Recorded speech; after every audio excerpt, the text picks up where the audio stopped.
I'm a lot of faith, this is how I feel. I'm calling, I am shame, lying naked on the floor. Illusion never change into something real. And I am waking, I can see the perfect sky storm. You're a little late, I'm already torn.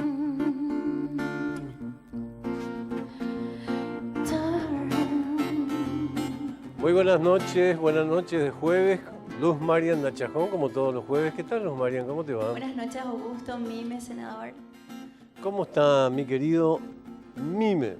¿Cómo andás, Augusto? Bien.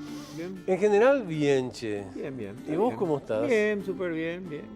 Al pelo, sin ningún drama. Descansamos Semana Santa. Claro. Tu fruta favorita no es la mora, ¿no? No. No es la mora. No Bueno. luego. ¿Cómo? Claro, jornada muy intensa. Hoy vamos a tema. Hubo hoy, solamente hoy no, ayer también. Y son esas jornadas donde la República analiza, debate temas que son cruciales para su vida. Pero vuelvo a decir lo que decía en radio y en televisión también antes. Tampoco tenemos que generar como ciudadanía expectativas que sean sobredimensionadas sobre los alcances de las propuestas. Y allí es muy importante la información ciudadana respecto de qué es lo que se puede con cada paso que se da. Hoy en el primer bloque estamos con el senador Antonio Barrios de Honor Colorado para que nos explique qué es lo que pasó en la tarde, porque acabó la sesión y tuvo la gentileza de comprometerse a esta charla nocturna y lo tenemos con nosotros. Antonio Barrios, ¿cómo estás? Muy buenos días, senador. Muy buenas noches, Augusto. Bueno, es la costumbre del programa mañanero. De radio. Mime, un placer. Gracias por la corrección. Mime, es un placer estar contigo y con ustedes, ¿verdad? Bueno, hoy fue una tarde bastante larga y complicada. Tuvimos un equipo de pichaditos que complicó la sesión y alargó y cuestionó todo, y entonces se tuvo que hacer muchos cambios, muchas votaciones. Entonces tuvimos el equipo de Blas Llano bastante enojado por lo de ayer, entonces hoy cuestionaron todo. Y una cosa que debería haber sido más práctica, mucho más ágil, se extendió por espacio de casi 7 horas, ¿verdad? Así claro. Que el debate tuvo que ser intenso, apasionado, y bueno, y se llegaron a las conclusiones. Teníamos 3 propuestas. La propuesta inicial de Paraguayo Cubas, la propuesta de Patria Querida y la propuesta de la Comisión de Legislación, que es una comisión que se formó específicamente para el estudio del Código Electoral, con expertos del Tribunal de Justicia Electoral, y es una comisión interpartidaria compuesta por todos los integrantes de los partidos y representantes de sus bancadas en la comisión. En la primera parte analizamos el proyecto de Payo Cubas, que tenía un solo artículo, pero ahí es donde empezaron si fuese en derecho serían chicanas, ¿verdad? Empezaron con los cuestionamientos y hizo que el debate sea muy prolongado y se extendió por espacio de casi 4 horas, ¿verdad? Pero se votó el proyecto de Payo Cubas, si es que eso iba a ser analizado, y se desechó por anticonstitucional. Ganamos por mayoría de 32-8. Pasamos a estudiar los otros proyectos que estaban, el proyecto de la comisión y el proyecto de Patria Querida, que son bastante afines y muy amigables entre ellos, y pudimos llevar un desarrollo mucho más ágil y acabamos de terminar, y bueno, salió el proyecto de desbloqueo tanto en las internas como en las generales con un voto preferencial, que era el proyecto luego inicial. En el proyecto inicial no existía lo que metieron ahora, que es el tema de la paridad para las internas, que exista un porcentaje de 50% de mujeres y 50% de varones, que fue la innovación que apareció y que ahí se desarrolló una votación donde ahí perdimos nosotros lo que emocionábamos, que el proyecto no se toque. Bueno, ganó la moción y ese es el cambio con que va a diputados ahora para su análisis.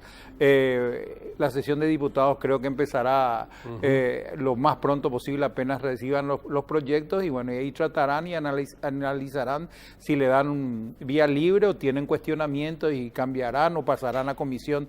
No sé qué pasará en la Cámara de Diputados. Ojalá, para tranquilidad de la ciudadanía, que eso se acabe hoy, y eso nos va a poner a todos muy contentos.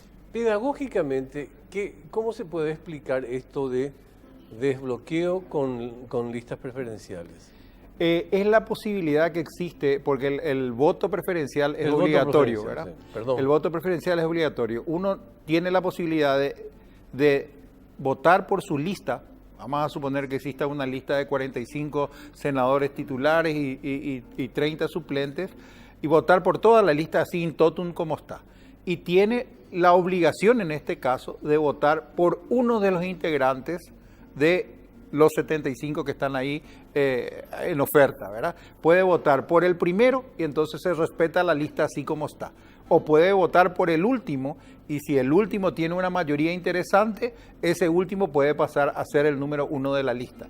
O el del medio, o el 20, o el 25, y ahí va jugando por el sistema cómo se va a mover la lista, ¿verdad? Y la lista sube, el que tiene más votos pasa a ser el número 1, y la lista va bajando en ese sentido y en proporción al sistema ¿verdad? Pero, Ese es en la forma práctica, ¿verdad? A los fines prácticos, ¿cómo se hace el escrutinio ahí?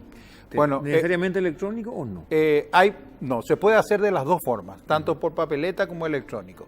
Dejamos al pendiente el estudio del voto electrónico como un proyecto de ley independiente dentro de 15 días, que lo vamos a tratar. Lo vamos a estudiar y lo vamos a tratar. Tiene sus detractores, como tiene también la gente que es fanática del voto electrónico.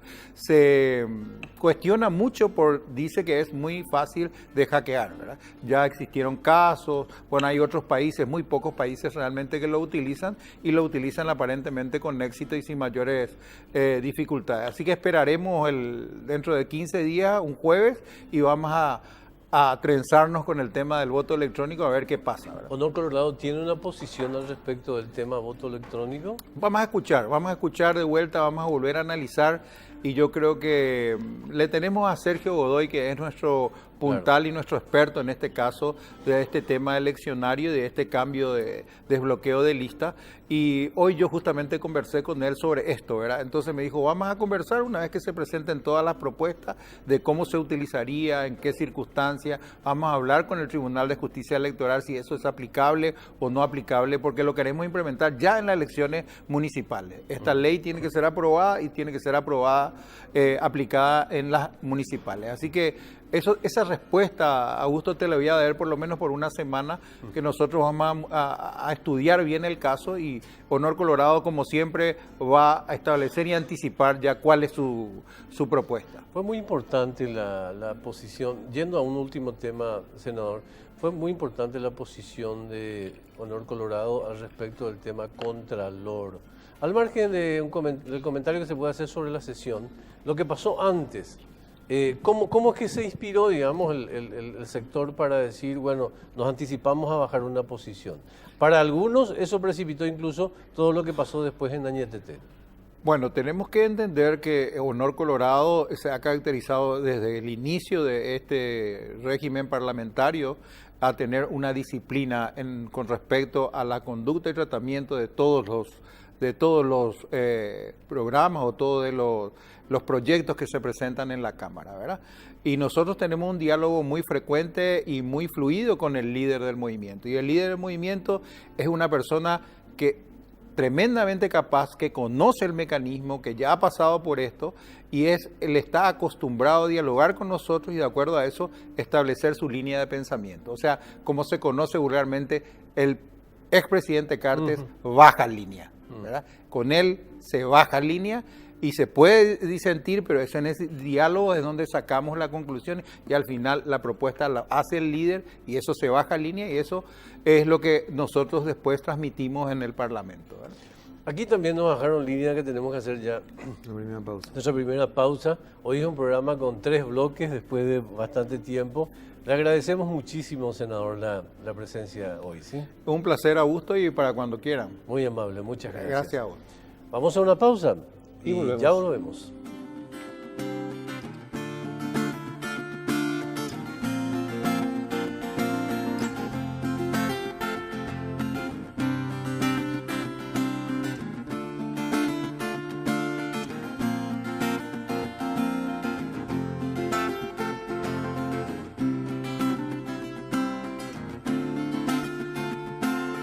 For you now and I'm see through you get me I'm feeling I know you've been trading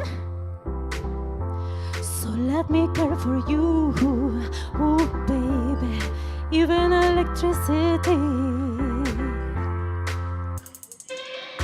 Noche de jueves, Bar Conspiración. ¿Hace cuánto estamos? ¿Hace 3 años? Son 67 programas. Qué 77. prolijo es usted. No, ¿no? acá dice. Ah, por eso. dice acá. Por eso, por eso. Sí, Bueno, qué 3 prolija es años. usted, Belén. Sí, 3 años. La oportunidad esta noche de hablar de un tema que, así como hablábamos del crudo presente hace un ratito, de un tema que tiene mucho que ver con la inversión hacia el futuro, que tiene que ver con una industria que compromete el desarrollo de la mentalidad, de la cultura, de la relación social, de esas nuevas generaciones a las que cuidamos porque forma parte de lo mejor que tenemos. Y en este orden, por estos días, se registra la visita de 2 realizadores cuyos nombres va a comentarnos Mime, que tiene que ver con un proyecto del cual también vamos a hablar ahorita. Sí, estamos con Guillermo Pino y Benjamín Ávila de Smilehood. Así es. Vienen para hacer lo que mucho nos gusta a nosotros. Que es Exacto. ¿Qué tal? ¿Cómo están? ¿Cómo les va? Bien, muy bien. La verdad, un placer estar acá compartiendo con ustedes. Benjamín, ¿cómo estás? Muy bien, muchas gracias por la invitación. Es un producto con mucho reconocimiento a nivel internacional, con una denominación que guarda mucha relación con un personaje que quisimos siempre, el payaso Plim Plim, y que está, digamos, afincando la idea de establecerse en Paraguay con un régimen de coproducción probablemente. Y bueno, de eso estamos hablando. Y de cómo podemos definir, digamos, el nacimiento y la idea de Plim Plim hecho audiovisual. Bueno, la verdad que yo pasé por varios canales de televisión en Argentina y en generación de contenidos. Siempre tuve una fascinación por esto de generar, de transmitir un mensaje al igual que ustedes. Entonces empezamos a trabajar en la idea, la canción ya existía, es la melodía de Feliz Cumpleaños con la canción de Plim Plim, y era darle identidad a este personaje. A partir de ahí el desafío fue que además de entretener, la intención que nosotros teníamos era dejar un mensaje. Entonces empezamos a trabajar con padres, con abuelos, muchas gracias, con psicopedagogos, con maestros, con docentes, para ver cuál era el mensaje que ellos querían que nosotros le diéramos a través de Plim Plim, y apareció bien representado en valores humanos y hábitos positivos. Entonces, cada capítulo, cada canción o tiene un valor o tiene la enseñanza de poder compartir, de poder ser solidario, del cuidado del medio ambiente, o un hábito positivo, lavarse las manos, lavarse los dientes, irse a dormir temprano. Entonces, a partir de eso fue el propósito de nuestro mensaje. Y hoy tuvieron una experiencia que supongo que ha sido importante, ¿no? Visitaron la Escuela Arambé de la Fundación Cartes, ¿no? Sí, realmente una emoción muy grande.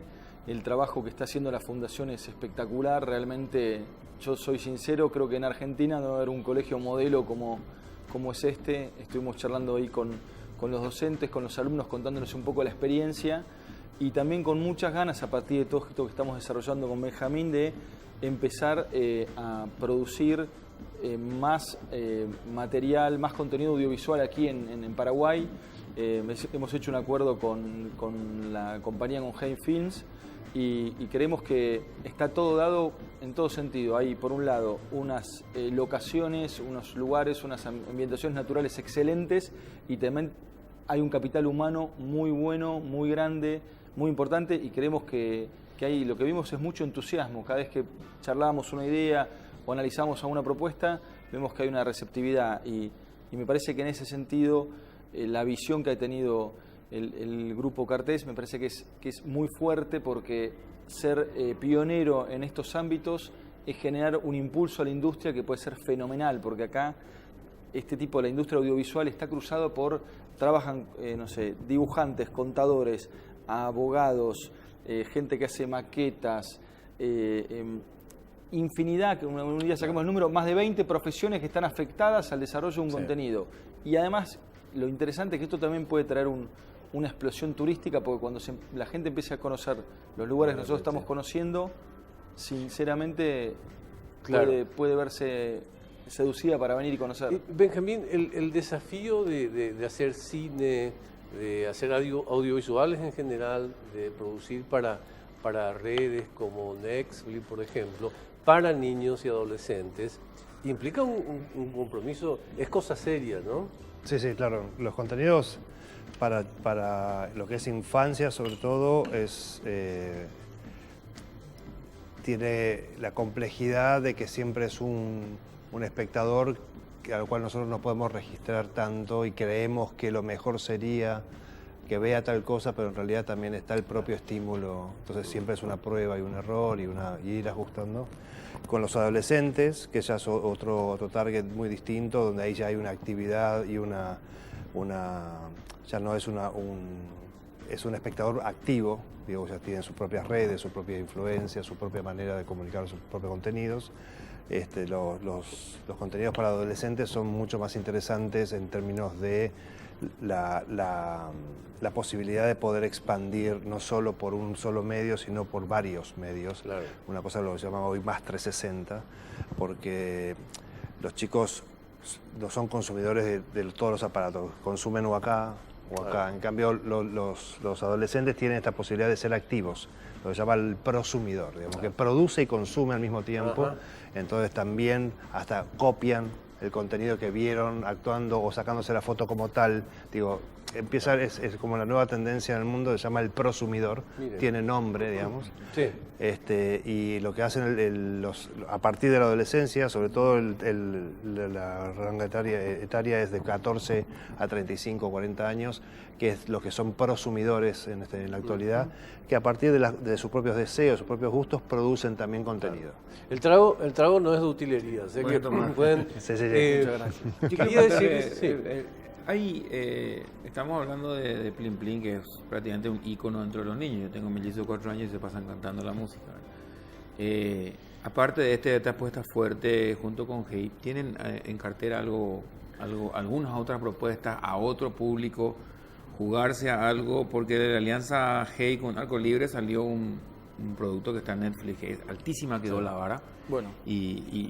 Totalmente, yo creo que a partir de la experiencia Leal, que realmente ha trascendido las fronteras y que, como vos decís bien, está en Netflix y además está valorado muy elogiosamente por toda la industria del mundo, del entretenimiento, surgió la posibilidad. Nosotros fuimos coproductores de la película de Gilda con Natalia Oreiro hace unos 3 años atrás, y estamos trabajando en el desarrollo de la ficción de Gilda, esta vez con Brenda Snicker, que es una actriz argentina de mucho renombre y muy talentosa.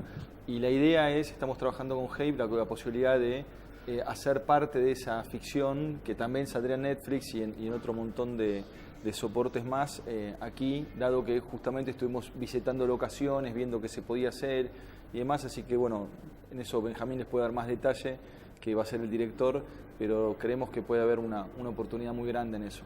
Tenés un camino dirigiendo películas, Benjamín, ¿no? Y hace tiempo lo dedicamos a esto, sí. Sí, ya hicimos... Yo dirigí una película llamada Infancia Clandestina, que tuvo un recorrido internacional muy importante, representó a la Argentina en los Oscars, fue nominado al Premio Goya en su momento, estrenamos en el Festival de Cannes, se estrenó en más de 25 países. Tengo muchas producciones también para televisión cultural y educativa, documentales, etcétera. Y me fascina el tema de la dirección, es algo que yo estoy como cada vez más queriendo desarrollar. Y lo de la serie de Gilda, nosotros produjimos la serie y ahora yo me estoy volcando más también a la parte creativa, o sea, a la parte de dirigir la serie. Y una de las grandes motivaciones de este viaje también era como para empezar a conocer un poco cómo es el panorama de la producción acá, que realmente estamos muy sorprendidos, no solo por la calidez de la recepción, que es maravillosa, sino también de la calidad que estamos viendo, de las posibilidades de poder venir acá, traer una producción que es muy grande, la producción de Gilda, poder traerla acá, aparte de esa producción, filmarla acá en Paraguay, por ahí un montón de beneficios para la producción audiovisual que en Argentina no tenemos, por tanto también eso incentiva, ¿no?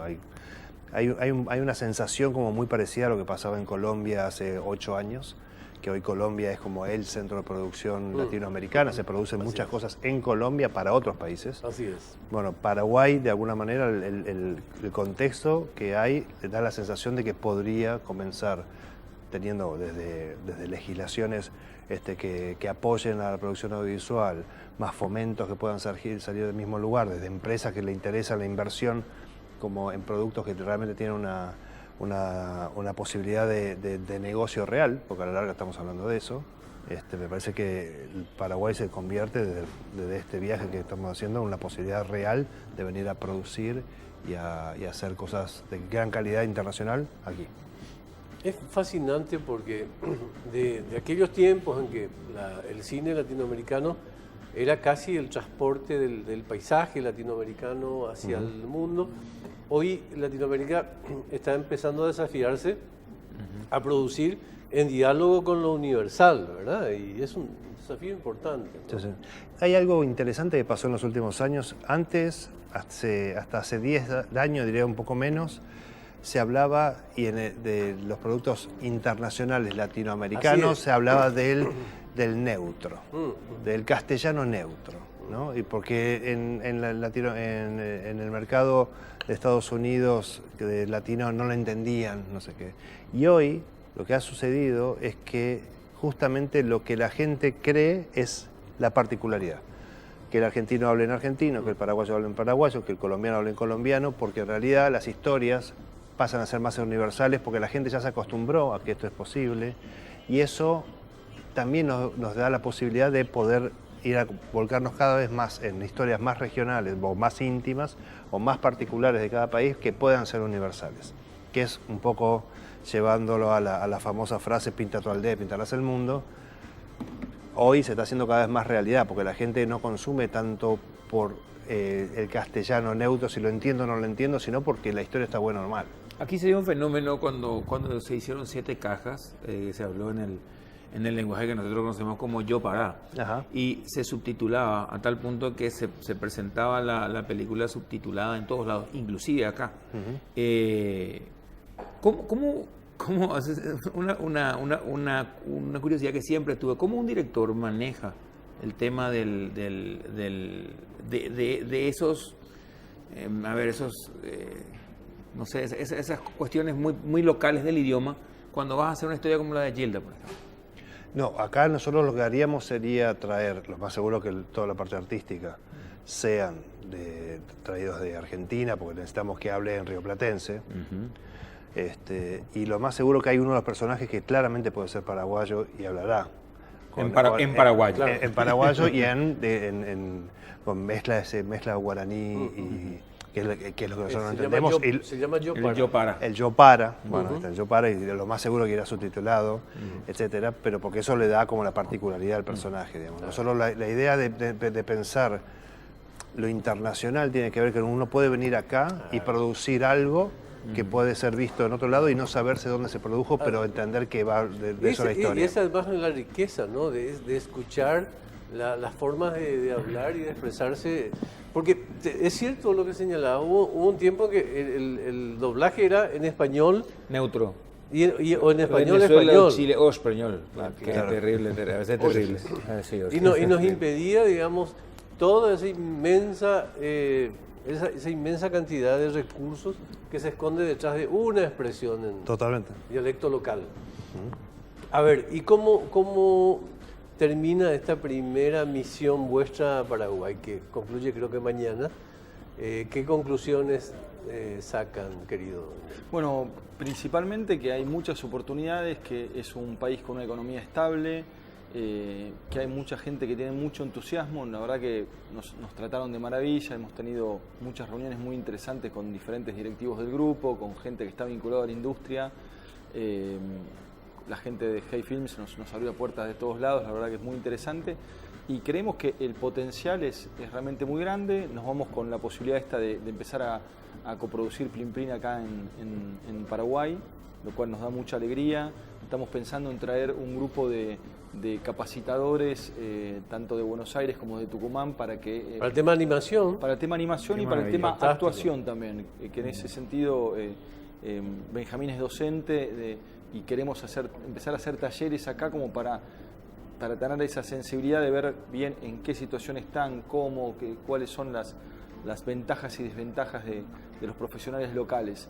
Y después con esta oportunidad grande que es la de producir una parte de la ficción que nosotros estamos trabajando hace más de 2 años en concretar, que si Dios quiere vamos a poder hacer una parte acá y creemos que eso lo puede enriquecer muchísimo por todo el aporte de lo que es el talento local. Una consulta que puede parecer algo generalista, de cualquier manera la hago. ¿Cómo podrías definir las nuevas exploraciones, si ellas existieran, en el cine regional, en el cine latinoamericano, si quisieras? ¿Exploraciones en qué Hay sentido? nuevas búsquedas, hay nuevos lenguajes que se están planteando. ¿Hacia dónde va? Bueno, en realidad no tanto en el cine en particular. A ver, el cine, el cine de ficción, la sensación que a nivel de lenguaje ha tocado techo. Lo que no está tocando techo es ni el documental y también lo que es la televisión. Puesto la televisión como no la vieja usanza de la televisión, sino puesto en los multimedios, digamos.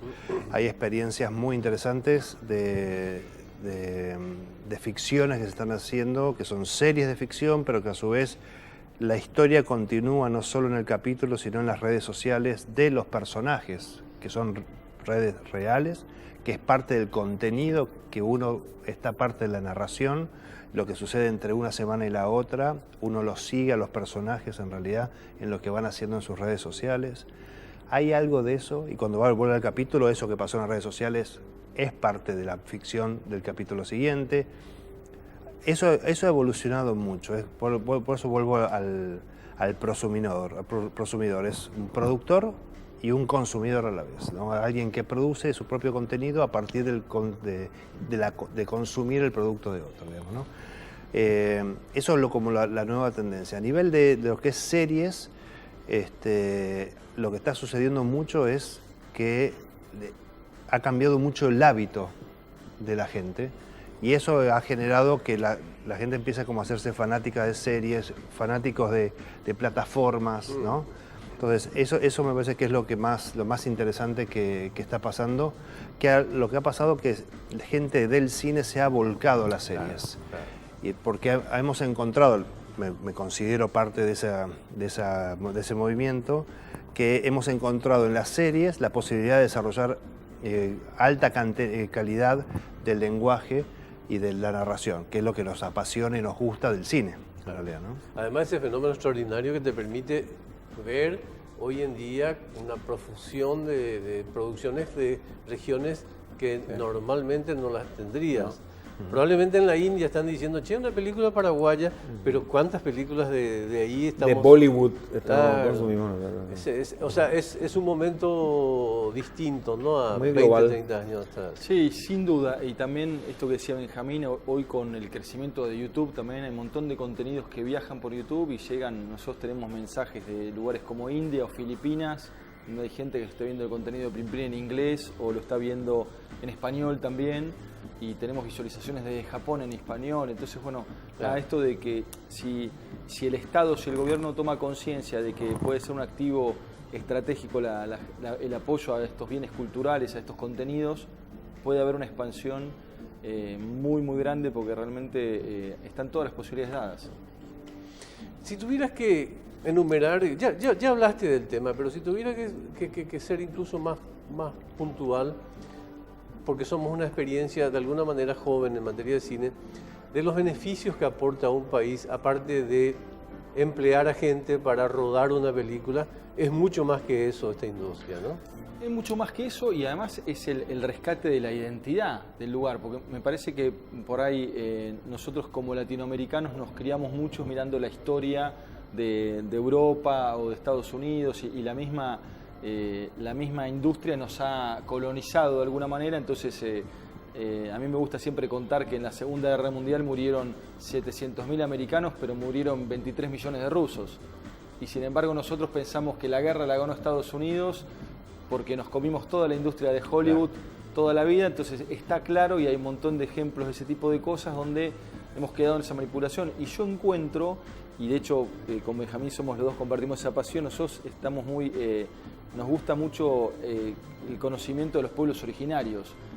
Y la verdad que tanto en Argentina como en Paraguay como en Uruguay hay en materia de eso un montón de conocimiento muy especial, muy lindo, y que realmente no está subrayado en ningún tipo de contenido, no se lo ve, no aparece, no se conoce, y creo que estas nuevas generaciones pueden también saber que cuando tienen un dolor de estómago pueden acudir a una hierba o pueden acudir a diferentes procesos medicinales o a conocimientos que son muy antiguos y que nuestra cultura no les da el valor que tienen. O sea, que se me ocurre contarles una anécdota a propósito de lo que señalabas antes. El dictador Alfredo Stroessner, que era un hombre absolutamente alineado a la doctrina de seguridad nacional, sin embargo tenía una raíz alemana y un día llamó a un canal de televisión a suspender la emisión del programa Combate, porque para su gusto un disparo de un soldado americano llegaba a matar 7 alemanes.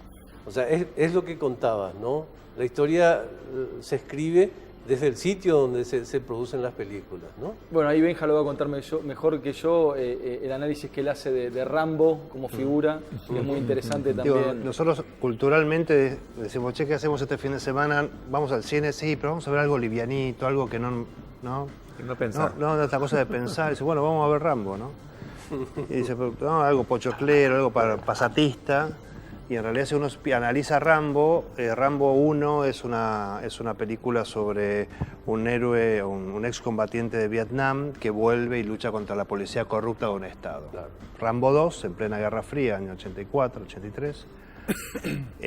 Ya un héroe, nuestro Rambo ya está convertido en héroe total, va a pelear contra el mal del mundo, que en ese momento era el Rusia, pero como no puede matar a todos, necesita un poquito de ayuda, va y busca a sus amigos, los leales amigos de la libertad, que son los talibanes. Sí. 20 años después, nuestro héroe continúa peleando contra el mal del mundo, que son los talibanes. ¿No es impresionante? Y entonces decimos, cuando nosotros hablamos de cultura, hablamos de toda la cultura, de toda la comunicación, no solo de la cultura en términos de obra cinematográfica, obra teatral, o obra literaria o una obra artística, sino hablamos de toda la comunicación, porque en realidad nosotros somos los que consumimos. Y eso hace a la identidad. Por eso es tan importante, primero, la colaboración regional, que es algo que desgraciadamente no hemos logrado desarrollar hace 10 años, cuando era el momento propicio políticamente, hablo, ¿no? Pero también creo que hay posibilidades de entender que desde el mundo privado y desde la ayuda estatal, ese mix, es posible que logremos hacer una interrelación para empezar a construir no solo negocios audiovisuales, sino identidad audiovisual latinoamericana, y que eso realmente no tenemos que ir muy lejos a hacerlo. Estamos acá. Así es. Don Guillermo, don Benjamín, muchísimas gracias por venir esta noche a compartir. ¿Sí? Un honor estar invitados a Bar Conspiración. Muchas gracias. ¿Tenemos que hacer una pausita? Sí, volvemos enseguida. Ya volvemos.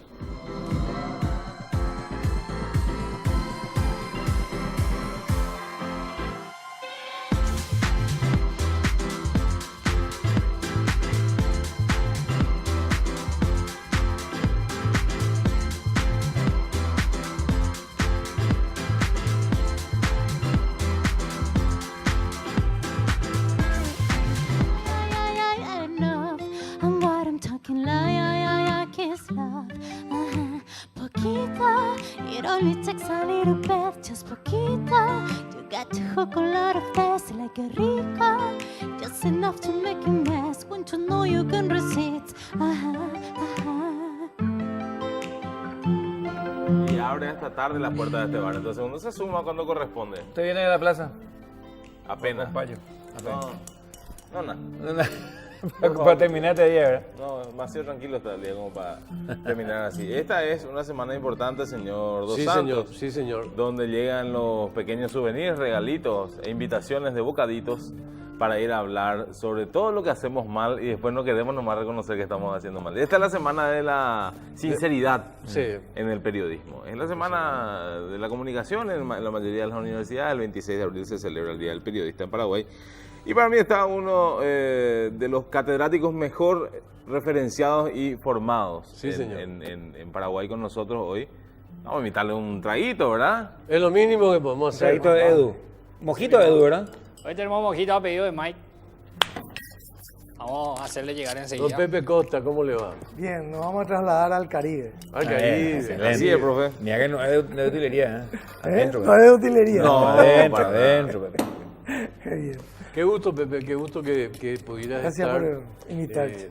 Bueno, mañana es un día importante. Fuiste no solamente todo lo que fuiste dentro y seguís siendo dentro del periodismo, sino también estuviste siendo muy referente muy importante del periodismo político y del gremio periodístico.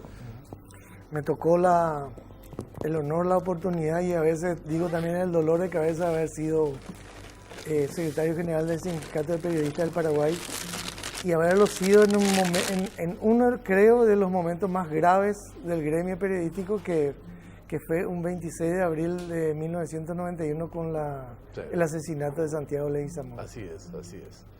Momentos de mucha tensión que marcar, que el aporte de Santiago y su memoria fue muy importante para reflexionar diversos aspectos en el trabajo.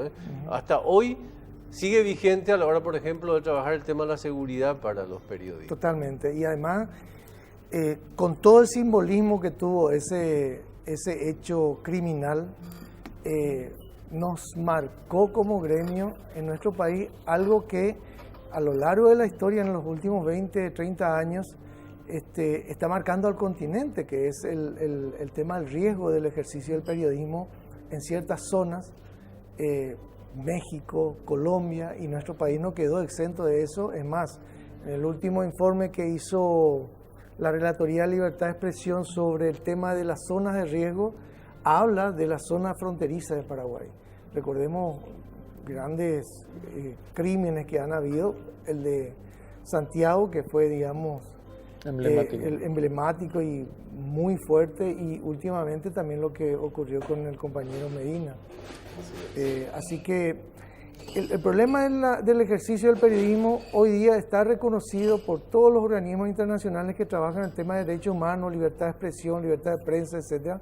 Está reconocido como una profesión de alto riesgo y en la cual hay que proteger a los periodistas, a los medios, y los estados tienen que dar la mayor protección, el mayor cuidado para que esta actividad no sea pasto de procesos de atemorizamiento, de atemorización,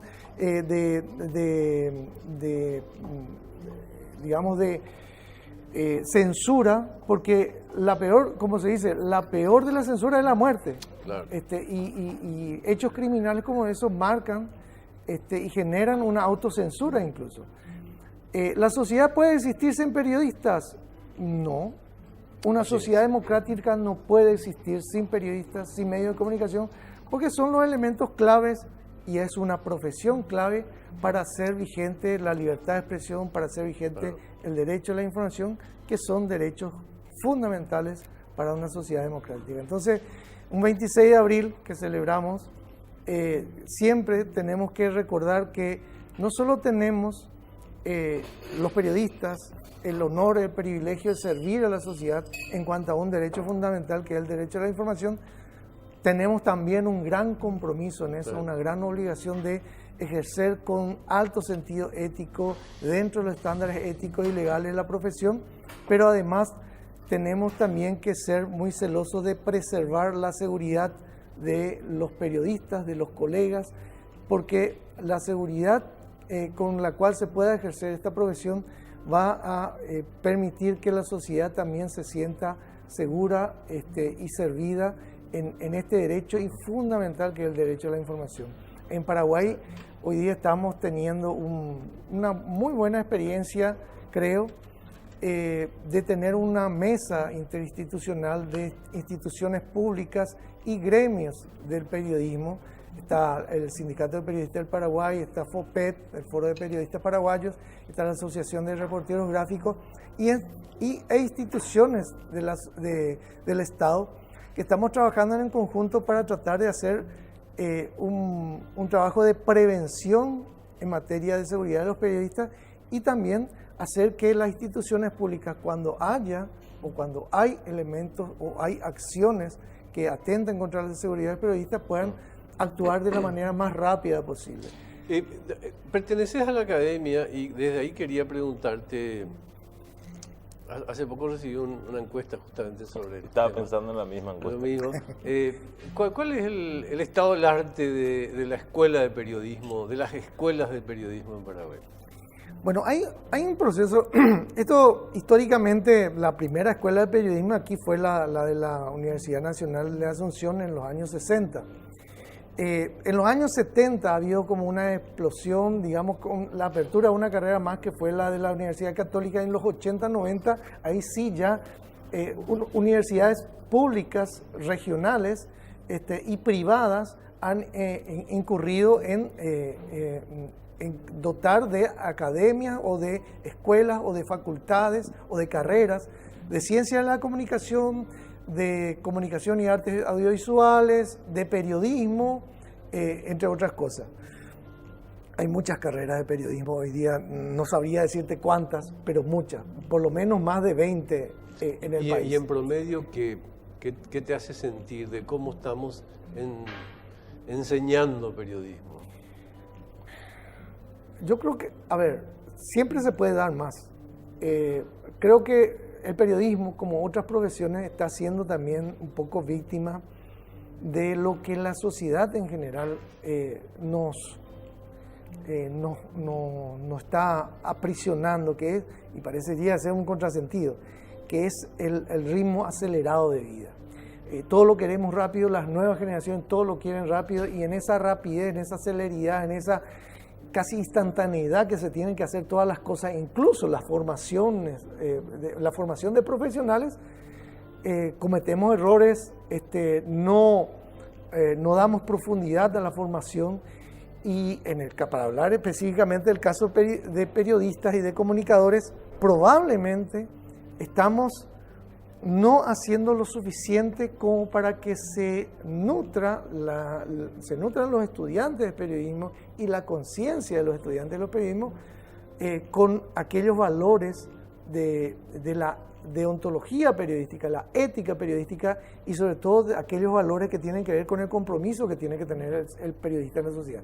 ¿Y qué es lo que pasa cuando ocurre esto? Es que los jóvenes que salen formados terminan creyendo que esta es una carrera por la popularidad. Y en ese afán muchas veces se cometen grandes errores y se cometen a veces hasta hechos punibles en cuestiones del manejo de la información. Eso que se llama el rigor periodístico. El rigor periodístico. ¿Y por qué es tan importante que preservemos esto en la profesión periodística? Porque también por efecto de la nueva sociedad de la tecnología, la sociedad de la información y el conocimiento, hoy día cualquier ciudadano puede hacer una tarea informativa en las redes sociales. Las redes sociales los ciudadanos son productores de información, generadores de información, transmiten, intercambian información.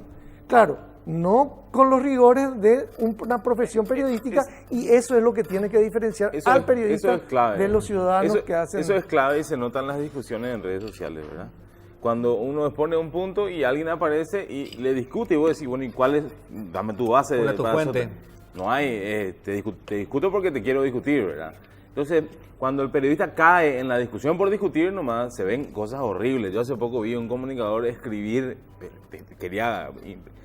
todas las fuentes son orales. Yo decía, Roberto Gómez se quiere pegar un tiro ahora mismo, ¿verdad? ¿Cómo que todas las fuentes son orales? O sea, no tenés ni el mínimo conocimiento del tipo de fuentes que existen. O sea, hay demasiado... No, hay estándares éticos básicos en la profesión. Por ejemplo, la comprobación y la contrastación de fuentes. O sea, nosotros, siempre yo hablo de esto con los estudiantes. Una de las investigaciones más importantes de la historia del periodismo fue la de Watergate.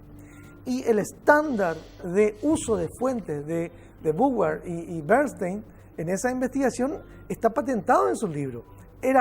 No podemos publicar lo que nos dice una fuente salvo que contrastemos con otra más, o por lo menos, o 2 o 3 más, si es posible. Y la única vez que publicaron algo que le dijo el famoso Garganta Profunda, la fuente anónima, conocida por ellos, pero cuya identidad reservada, la única vez que publicaron algo sin haber hecho la comprobación, por lo menos acertaron. Y tuvo que ser el jefe de redacción el que admita, bueno, vamos a correr este riesgo. Pero ese estándar se ha perdido, es decir, en general digo, y lamentablemente son estas las cosas que nos van a diferenciar de lo que ocurre en las redes sociales, donde cualquier chisme, cualquier fake news, como se dice ahora, se convierte en una historia, Así es. en una noticia. Y eso es lo que hay que combatir. Y el periodismo que actúa correctamente es el que va a ayudar a regular eso y a combatir eso. Hay muchos ejemplos de periodismo, o medios de comunicación alternativos, acá en Latinoamérica, compañía, pero yo me quedé asombrado de la transformación que hizo el Washington Post en los últimos 5 años, ¿verdad? Que justo como mencionábamos a Woodward y Bernstein, me parece que es interesantísimo. Hay mucha gente que entra en esta lógica de estamos en un mundo moderno, todo el mundo tiene que hacer redes sociales, tiene que hacer todo lo más nuevo, ¿verdad? Y en Washington, donde tuvimos la oportunidad de capacitarnos, era muy interesante ver que había chicos de 17, 18 años con el look que tiene un chico de 18, 19 años que maneja las redes sociales. Sí. Y nos dicen los editores, ¿cuál es la diferencia entre él y cualquier otro? Que si tiene una duda, se va hasta aquella oficina, golpea y le dice, señor Woodward, tengo una duda, ¿me puede explicar cómo esto? Y así funciona. Pero hay algo más. Tuve la satisfacción de estar en una conferencia de ese caballero en la última asamblea de la Sociedad Interamericana de Prensa en Salta. Y una cosa divina que dijo es, yo sigo recurriendo a los libros, no porque Internet no fuera una fuente inconmensurable, sino porque los libros me dan el tiempo que yo necesito para reflexionar el rigor de mis artículos. Eso quería preguntar y exponer un poco antes para la discusión, ¿verdad? Yo, por la experiencia que tengo con compañeros, con colegas, creo que cuando se habla de precarización laboral en muchos sentidos, a veces se olvida el tema del pluritrabajo. Hay gente que tiene que, para saldar su deuda, qué sé yo, arrancar y hacer un poco de tele, un poco de radio, un poco de escrito, y después termina haciendo un poco, pero todo medio mal, ¿verdad? En ninguno de los casos termina teniendo una tarea excelente en ninguno de esas áreas. Y parece que se perdió un poco esa especialización en el periodismo. Este tipo solamente me hace crónica. Sí, ese es uno de los efectos de estos tiempos modernos. Es decir, hay muchos efectos y las consecuencias muchas veces son bastante preocupantes. Por ejemplo, el tema de la instantaneidad. Así, antes teníamos, y Woodward y Bernstein tenían 6 horas, 7 horas, 8 horas para contrastar una información. Hoy si tenés 10 minutos es mucho. Es mucho. Entonces, pero en esa carrera, por la primicia, algunos terminan matando la credibilidad y la rigurosidad periodística. Y eso es lo que hay que cuidarlo, porque si los periodistas, en términos genéricos, o los medios, perdemos la credibilidad, perdemos todo el potencial y nos vamos a convertir en simples almacenes de chismes. Además, en un mundo que necesita certidumbre, estamos acostumbrándonos a que nuestro periodista nos escriba que las cosas serían y que no son. Imagínense, en un mundo que necesita certidumbre, digamos, que es un recurso rápido, fácil y barato para no perder tanto tiempo y chequear las... Para los que no somos periodistas, que estamos en este mundo de caraduras, si me digo con micrófono siempre digo. Mira que hay varios médicos que se hicieron periodistas. Sí, no. Y políticos ni qué decir. No, yo soy médico. Médico con micrófono y cara dura, reconozco. Escuché Mike y de Pepe también usar el término periodista y comunicador como un sinónimo. Y muchas veces nuestro déficit principal es que el periodista no suele comunicar bien. O si comunica, comunica tendenciosamente. Y ahí volvemos a entrar en el tema. ¿Existe el periodismo independiente o no? Mira, bueno, existe. A ver, uno podría decir, así como se habla de que la objetividad es imposible de tenerla. Yo creo que son requerimientos de la profesión periodística a los cuales hay que tender. La independencia, como la de un juez, es algo que el juez tiene que construirla día a día. Y probablemente llegue a tener independencia, y esa independencia se ve perfectamente en algún caso y en otros casos no. En el periodista es una construcción cotidiana eso. Y esa construcción va y debe ir acompañado de la credibilidad. Ahora, nadie está exento de sus propias ideas. ¿Sí? Y todo lo que trasunta, o sea, uno puede hacer, y acá tenemos que hablar en términos técnicos, de los hechos y las opiniones. Es decir, los hechos, como se dice en alguna parte, son sagrados. Sí. Y ahí es donde se aplica perfectamente, debería aplicarse perfectamente la rigurosidad periodística en, traer la sustancia de los hechos y el contexto de los hechos para que se genere la opinión sin que haya una manipulación de los hechos. En el ámbito de la opinión, uno es libre de hacerla. Se recomienda siempre que las opiniones tengan sustento, fundamento, argumentación, para que tengan fuerza, que es lo otro que también está sucediendo en todos los campos y en el periodismo. Sí. Cualquiera dice cualquier cosa y no le da ni fundamento ni argumentación. Y cree que porque lo dice él, tiene que tener validez de fuerza de ley. Aquí quiero recordar lo que me contaba mi amigo Daniel Núñez al respecto de su padre Secundino Núñez. Compraba media docena de libros, llegaba a comprar para escribir un artículo. O sea, es una exageración probablemente, pero digo, escribir un artículo de opinión no significa que podés escribir cualquier cosa. Bueno, ahora yo quiero volver a lo que decía Mike. Pues Mike habló de otro de los grandes problemas que tenemos en la profesión, que es el tema de la precarización, por llamarlo de alguna manera. Y que los gremios están trabajando mucho en esto. En el SPP se está, digamos, impulsando mucho el tratar de luchar contra esa precarización. ¿Y qué es lo que pasa? También es producto de nuestro mecanismo moderno de organización de los medios. O sea, somos multimedia. Entonces, y las empresas tienen que empezar a comprender que el principal capital que tienen, que es la credibilidad, es la rigurosidad como medio de comunicación, puede resquebrajarse o puede resentirse cuanto mayor precarización hay en la tarea de su periodismo. Pepe, esta es la parte que teníamos que preguntarte tu opinión sobre nuestra sobre el mojito. Pero se acabó el programa. Pero se nos acabó el programa. Te agradecemos muchísimo. No, la al contrario. Felicidades. Gracias. Por el Día del Periodista. Mañana es mi cumpleaños. Además es tu cumpleaños. Además. Yaumina. Paraguayo, Caballeros, nos vemos. Se nos cierra el hora. Adiós. Hasta el próximo jueves.